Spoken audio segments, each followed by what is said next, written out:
Hola a todos. Frédéric Chopin escribe esta obra entre 1843 y 1844. Es un momento de su vida muy triste. Acaba de perder a su querido maestro, a su padre y a uno de sus mejores amigos. Y es en este nocturno, opus 55, número uno, que Chopin refleja perfectamente su propio estado de ánimo tan triste por el que estaba atravesando.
Pueden escuchar todo el nocturno en el canal de YouTube, pero me gustaría que analizáramos esta obra tan particular de Frédéric Chopin. El nocturno es una forma musical con una estructura libre. De hecho, existía desde el siglo XVIII. Eran obras que se tocaban al aire libre como entretenimiento, en general durante el crepúsculo. De ahí su nombre. Estaban escritas para instrumentos de viento y para la voz humana. Justamente es en estos nocturnos que, bajo la pluma de Chopin, se vuelven una verdadera confesión íntima, en la que Chopin expresa todos esos sentimientos, todas esas emociones que le son tan afines, como la nostalgia, la ensoñación, la tristeza. Es en los nocturnos en donde, desde el punto de vista estilístico, a diferencia de otros videos que ya hemos visto precedentemente, el rubato tiene su plena justificación. Pero siempre tenemos que tener en cuenta que la base de la obra es la mano izquierda, sobre todo en este tipo de obras en donde tenemos un acompañamiento de la parte de la mano izquierda y la mano derecha tiene la melodía. Esa estructura que nos va a dar la mano izquierda es la que tendremos que mantener durante toda la obra. Es en sus nocturnos también que Chopin nos muestra su amor por el bel canto. Él recomendaba a sus alumnos estudiar los nocturnos para reproducir el sonido vocal a través de los dedos. Hay que cantar con los dedos, decía Chopin. Y también nos decía, la mano izquierda es el director de orquesta. En este nocturno está escrito un andante, no tenemos una indicación metronómica precisa, como en el caso de algunos otros, pero sí andante nos muestra una atmósfera muy particular. Andante no es solamente una indicación metronómica, es la derivación de una palabra del italiano andare, avanzar. sobre todo en estas obras en donde Chopin repite una y otra vez una frase. En este caso, por cierto, una frase descendente que ya nos da esa sensación de tristeza.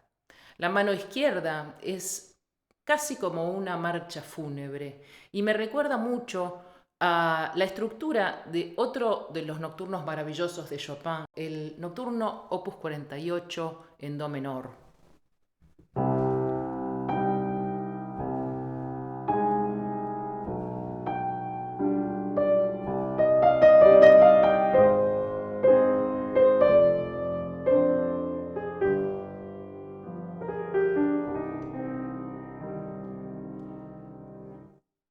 Es la misma sensación de esa mano izquierda, que es casi como un destino inexorable. Y justamente es la mano izquierda estable que nos va a permitir cantar con la mano derecha y tener una cierta libertad. Siempre el rubato, recordemos que si bien está, como dije recién, plenamente justificado, especialmente en los nocturnos, siempre tenemos que tener cuidado de no hacer sufrir a la línea melódica. En el caso de este nocturno, por ejemplo, esta melodía tan triste se repite de una manera casi obsesiva. En la primera página del nocturno, solamente en la primera página se repite 6 veces esta melodía.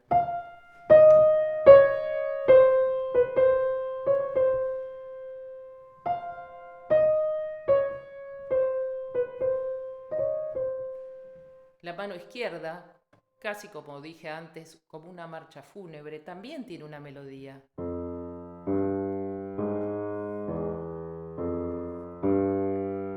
Desarrolla.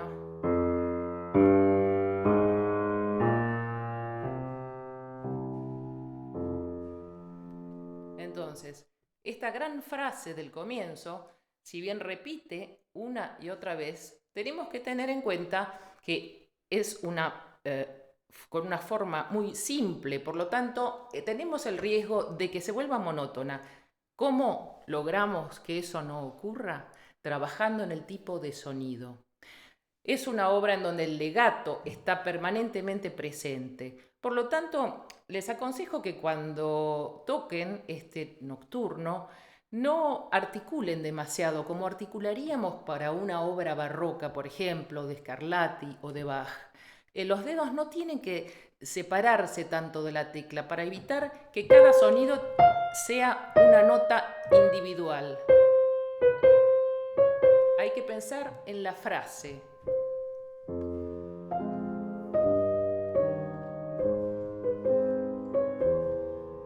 Primera frase. Segunda, como intérpretes podemos elegir hacerla más o menos, más piano, más fuerte.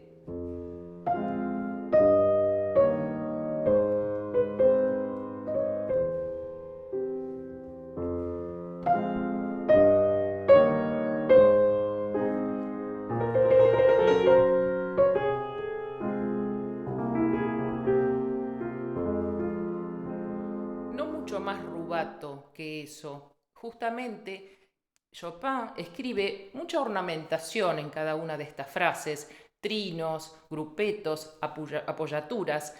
Justamente ornamentación es un adorno que se escribe para adornar justamente una nota dentro de una línea melódica. Entonces, en cada final de frase, si empezamos a hacer un rubato y un ralentando, se vuelve muy estática la música. Luego de 6 veces repetir este tema melódico, podemos sentir como una especie de optimismo pasando a una tonalidad mayor. Luego de la primera página, en esta parte,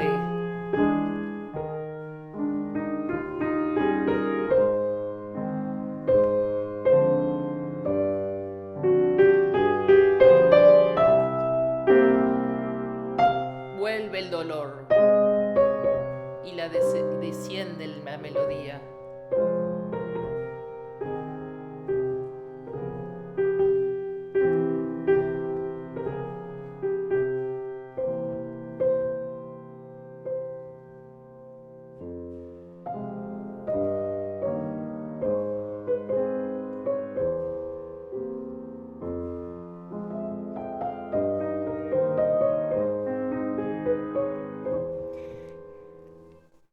esa maravillosa variación de la melodía que Chopin nos pone en esta parte de la obra y también más adelante, tenemos que realmente sentirla como si fuera una improvisación y siempre guardando el matiz piano, pianísimo, en ningún momento, salvo en esa fa,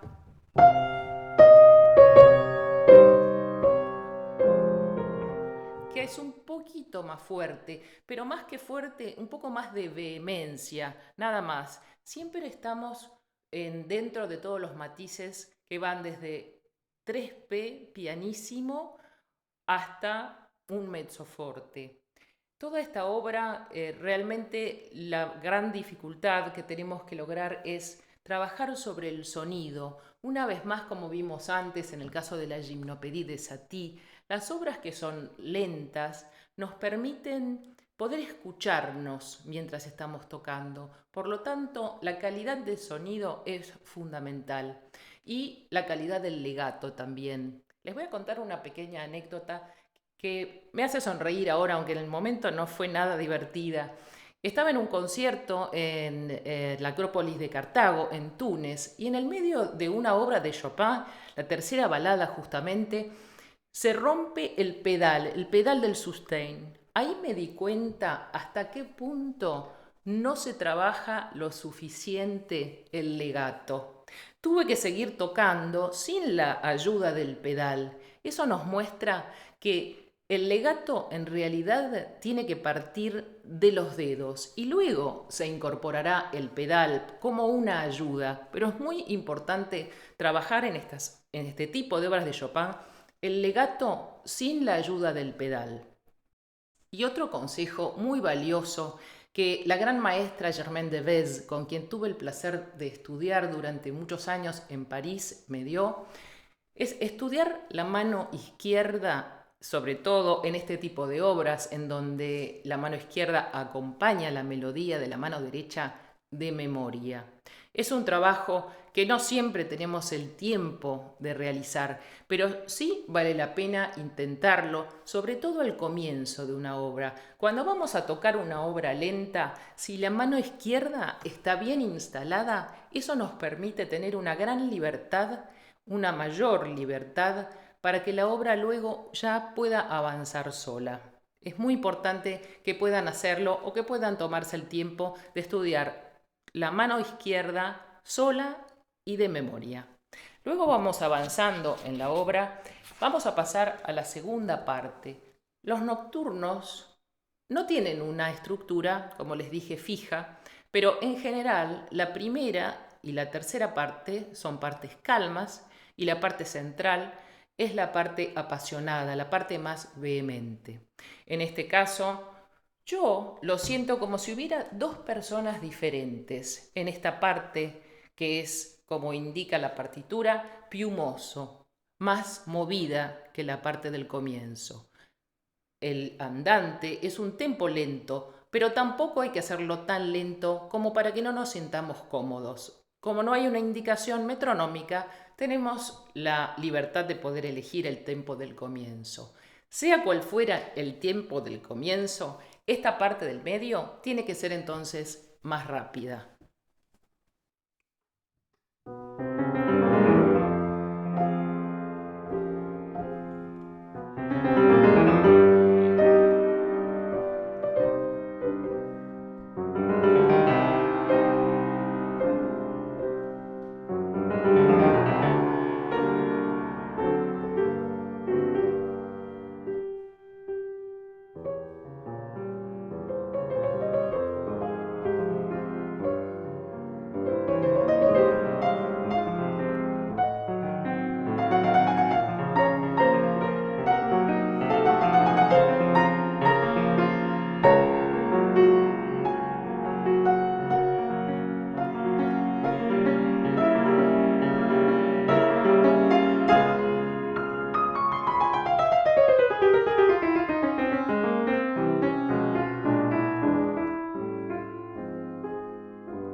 Luego va a comenzar la reprise, la reexposición. Pero vamos a analizar esta segunda parte tan apasionada en la que Chopin muestra otro aspecto de su personalidad. Siempre tenemos que tomar en cuenta que el tipo de toque para expresar la vehemencia y la pasión y en la música de Chopin nunca implica brusquedad o violencia, como podemos a veces verlo en otros compositores más contemporáneos, como un Prokofiev, como un Stravinsky. Siempre el toque tiene que ser un toque legato. De hecho, él escribe ligaduras durante toda la obra, sea cual fuere el matiz de esa frase. En este caso, como les dije antes, yo siento como si hubiera dos personas. Una persona está realmente enojada, está vehemente, casi gritando, aunque el matiz nunca pasa de un forte. Y recordemos que el forte para Chopin no es el mismo forte que lo que sería para Franz Liszt, por ejemplo.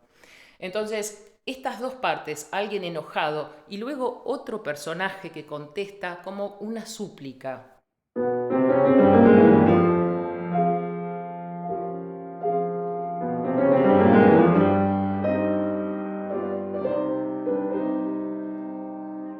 El piumoso, como dijimos, tiene que ser un tempo un poco más rápido, pero evitemos hacer accelerandi, acelerandos y decreyendos, demasiados rubatos en este tipo de fraseo que se repite una vez más de una manera casi obsesiva a lo largo de toda la obra.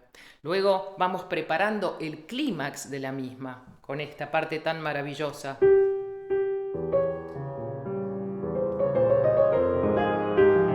Una vez más, esta fórmula. Chopin vuelve una y otra vez a esto. Muy cantada esta mano derecha, dentro de un gran legato siempre. Por lo tanto, les recuerdo no articular demasiado, quedarse sobre la tecla.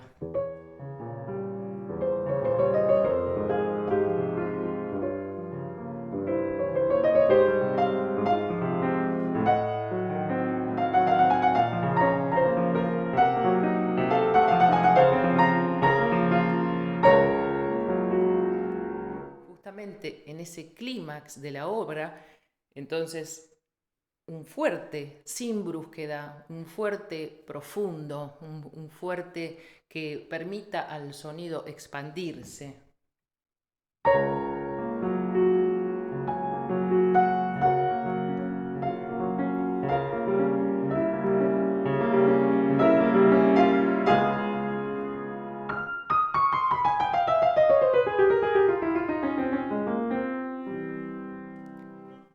Esta tercera parte yo la encuentro maravillosa porque si bien Chopin recuerda esa soledad, esa melancolía del comienzo, encuentra también un resplandor de optimismo. Vamos a pasar a una tonalidad mayor y Chopin muestra justamente que, por lo menos así lo veo yo, que luego de tanta tristeza siempre hay una esperanza. Entonces, terminamos la parte del medio.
Las dos manos, tanto la derecha como la izquierda, tienen que cantar. Y la mano derecha, que es técnicamente muy difícil, tenemos que trabajarla muy lentamente y acompañar el movimiento de la frase con la mano misma.